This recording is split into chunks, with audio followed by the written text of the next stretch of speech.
found that bipolar disorders in adolescence is about 3%. Ross was diagnosed with bipolar himself at the age of 16. I was born into a family with severe mental health disorder. I wouldn't sleep for 3 or 5 days in a row, but I was never tired. You're apparently doing well, emotions are under control, and then you have this big depression dip.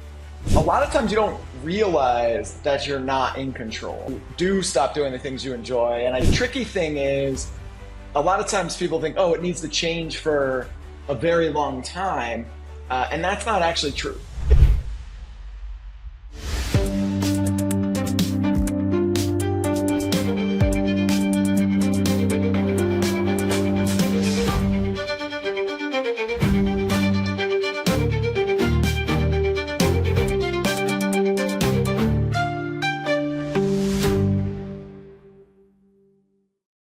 Welcome to Khan Klinics, your dedicated space for exploring the vital connections that shape your well-being. Here we dive into everything from achieving peak physical fitness by mastering sustainable weight management to optimizing your diet for a vibrant life. We're passionate about uncovering the power interplay between your mental and physical health, offering you insightful strategies to nurture both. Join us as we unlock the secrets to embark on your self-confidence and your inspiration by interviewing top-rated personalities, not from only the US, but around the world. At Khan Klinics, our commitment is to bring you evidence-based information that inspires you to confidently control your health journey and live your life to the absolute fullness. I'm your host, Amir Khan. Let's get ready to unlock the true potential of being a human with the most amazing people around us.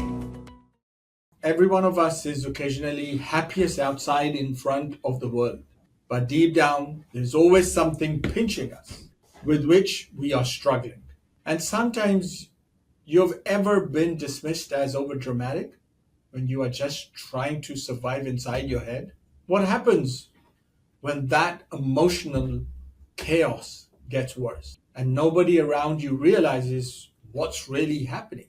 This is not just a hypothetical and imaginative thing. A huge number of studies are complementing and highlighting this serious but most silent struggle, especially in our young generation. A recently published Journal of Affective Disorder study found that bipolar disorders in adolescents is about 3% for those among the 15 to 24 years old. Most of them, over 50%, experience anxiety, problematic substance use, and suicidal behaviors. That's pretty astonishing figures. We don't know how to distinguish mood swings from bipolar. And the biggest issue comes when we are hesitant to get psychological help.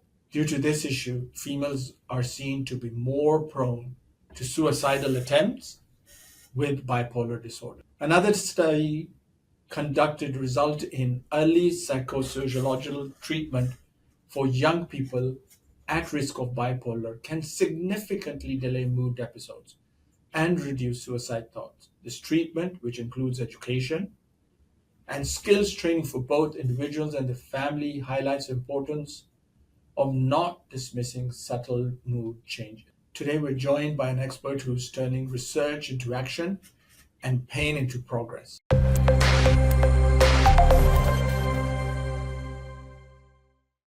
Welcome to another enlightening episode of Khan Clinics. I'm your host, Dr. Amir Khan. And today, we're honored to be joined by an extraordinary voice in youth mental health. The one who has faced the bipolar disorders and now teaching millions to deal with this most common but silent issue. Ross Szabo is the wellness director of Geffen Academy at UCLA. He's a mental health speaker. He's the CEO of the Human Power Project. He helped create the first nationwide young mental health speakers bureau in the country called the Herd. Ross was diagnosed with bipolar himself at the age of 16. He's known for being one of the most sought after mental health speakers in the country. He's the co author of Behind Happy Faces, Taking Charge of Your Mental Health, a guide for young adults, and has also created a mental health curriculum, Behind Happy Faces. Ross, thank you so much for being here with us. This conversation could change the way we understand stuff and protect our young generation. Welcome. Well, thank you so much for having me. That's quite the introduction. I appreciate it. And I'm looking forward to this conversation. Let's start with your journey first. Would you like to tell our audience what did you went through at the age of 16? How were you diagnosed? And how did it change your life afterwards? I think the best place to start is actually to think about your family history. So I was born into a family with severe mental health disorders and addiction in rural Pennsylvania, where I grew up. A lot of that doesn't look like emotions. It was alcoholism. So I grew up in a blue collar town where people worked at steel mills, cement mills, stuff like that. And three of my grandparents were alcoholics. And then as my family looks back, we can see that there's a long history of anxiety disorders, clinical depression, bipolar disorder throughout my family. So sometimes I think the best place to start is not at the diagnosis, but actually what's happening in your family before that. When I was diagnosed, I had kind of clear symptoms, so I wouldn't sleep for 3 or 5 days in a row, but I was never tired. When you're in a state of mania and your mind is racing, I, had all the energy in the world, and then my moods would change and I had no energy, and my moods would change and I get really angry or frustrated. And so, I think for anyone who's listening to this, the most important thing is to kind of know your family history, know what your family is likely to experience or what you see in those patterns, so that when the symptoms start coming out, they're easier to spot. For me, because I couldn't get my brain to stop, I just started self-medicating with alcohol. So I binge drank to the point of passing out constantly because I didn't know how to deal with what was going on. And luckily, that behavior is what my middle brother saw and was like, hey, you need to seek help. So I was able to seek help at 16. I was diagnosed with bipolar disorder. That was the beginning of the journey. I wish it was a linear journey and got easier after that, but it really didn't. Well, thank you for explaining that, Ross, and sorry to hear about that. You mentioned that you were having uncontrollable thoughts. They were intrusive. You found a substitute and you tried to mask them or hide them. Would you say this would be one of the pivotal critical signs that one would alert someone about, hey, you're having thought processes that are not under your control, whether they're right or wrong? How do we I go would say, about youth? sure. Yeah, I would say that's accurate, and not just for bipolar disorder. I would say that's accurate for really any mental health disorder. A lot of people self-medicate. I think what's harder nowadays is the self-medication is in technology. It's in gaming. It's in screens. It's in social media. It's not as obvious as like getting drunk every night. I grew up at a time before cell phones and before things that could be hidden. Maybe that was a benefit to me. I don't know. But I think that one of the biggest signs of any mental health issue is when somebody starts self-medicating or using something else. What was it like when bipolar disorder creeps up? There's warning signs, you're apparently doing well, emotions are under control, and then you have this big depression dip, and you don't know what's going on. You just can't control it yourself.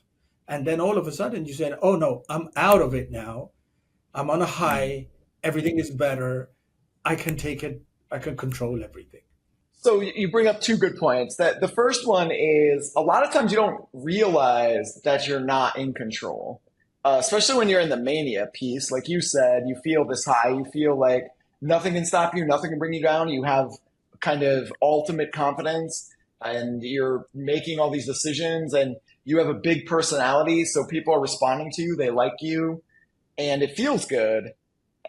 you might have moments where, all right, I'm not sleeping as much as I should, but everything else is working. So a lot of people are in denial and don't even recognize mania. The depression piece obviously is a little bit harder to deal with because you do stop doing the things you enjoy. And I did stop caring, and I stopped having energy and being able to focus and make decisions. But I think what was tough about that was I always would push through the depressive piece thinking like, oh, if I just get through another day, it'll be better. If I just get through today, it'll be better. And humans aren't really great at monitoring how many days things happen for or when things could change. And so, I think you're bringing up smart points here by asking like, what do you do to manage both? The reality is I wasn't as aware of how dysfunctional I was. It was the people around me who started seeing it. And even when they brought it up to me, it took a while for me to say like, oh, you're right. Because, there's a lot of reasons people don't want to seek help. And that all plays a factor too. Ross, people talk about certain personality disorders.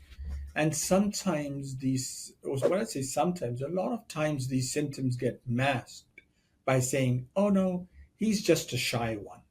And actually he's depressed. Or he's just a high guy. And he's actually not in a high, he's actually partly manic and he's expressing those symptoms.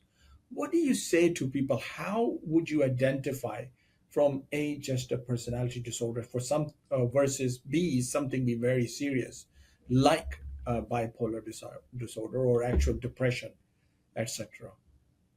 The key defining factor, no matter what the diagnosis is when someone can no longer do the things they typically do, because the spectrum is so wide of what people are capable of what one person can do versus another person. But when you're used to seeing a person and they stop being able to do the things they typically do, like, go to school, play sports, whatever it is at that time, that is usually the deciding factor. And so, if you look back at my grades, they did start really struggling. If you look back at my ability to play basketball or do other stuff, it did start struggling. If you look back at my willingness to hang out with my friends or to leave the house or things like that, it changed.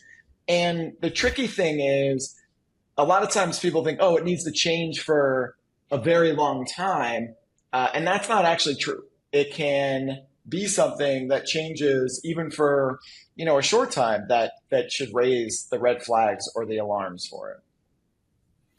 And on the same topic, if we have traits, we have peoples, we have personalities, what would you say to the youth, which is, we see that this is especially profound and a rising problem? How would you have them open up to their emotions, or how would you go about telling them, hey, how could they go about expressing their symptoms? Give us a few tips, examples. So you're asking if somebody is going through it, how they can express it, or if somebody's trying to approach a young person? Well, someone's going through it because Mm-hmm. is important, right? And from Yeah. I think the most important thing if you're going through it is to treat your mental health like you would your physical health. If your leg was broken, you wouldn't try to keep walking on it and say, oh, I'll get through it, I'll be okay. A lot of times there's a delay between people having their first symptoms or experiences with bipolar disorder and them actually seeking help.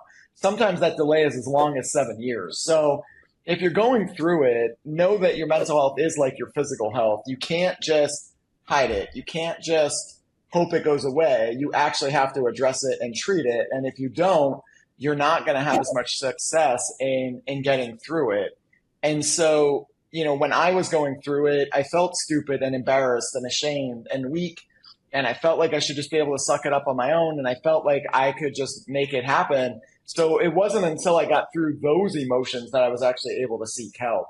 And a lot of times we, as people with mental health disorders or diagnoses, are the biggest barrier to getting the help we need. So I think it's really important to treat it as being similar to physical health.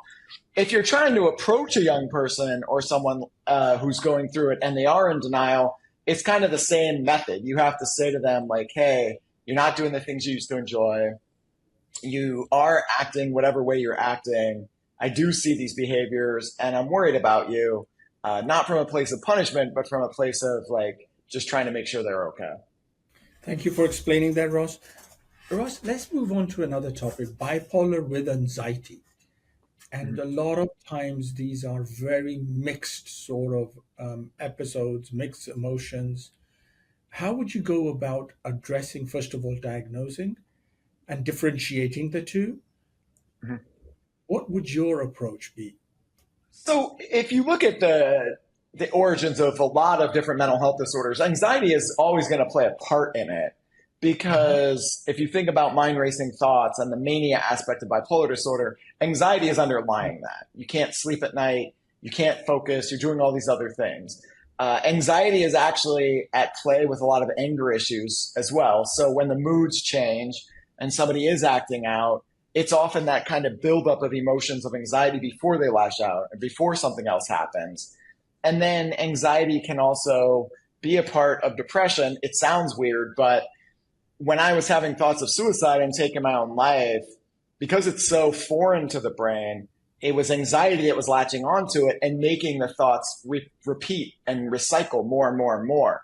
The difference between having an anxiety disorder and having other disorders is anxiety on its own typically manifests much differently. So if you have an obsessive compulsive disorder, you're having obsessions and compulsions about a certain behavior or certain thing in your house, and you're not having the mind racing thoughts, the depression, the anger, or the other pieces.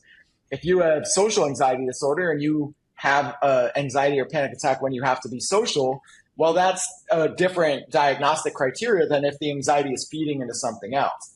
The challenge, though, Dr. Khan, is if you take somebody like me who has a massive history of anxiety disorders in my family, and it starts manifesting with symptoms of bipolar disorder, and you only treat the bipolar disorder and you don't explain the anxiety piece, then my ability to recover and that journey was actually a lot harder, because a lot of times when I was having mind racing thoughts, it worked a lot better to just focus on lessening the anxiety than it did to focus on the thoughts. When I had suicidal thoughts, it was a lot more effective to focus on what was making them be so reoccurring versus just focusing on the suicidal thoughts. And so, that's kind of the way that plays out.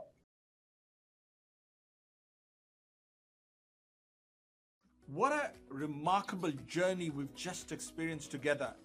The path to health isn't always straight, but it's always worth the effort. I hope today's conversation inspired you to take the next step in your wellness journey, armed with new knowledge and a fresh perspective. If today's episode left you inspired, share it with someone who need to hear this. Give us a thumbs up and your opinion.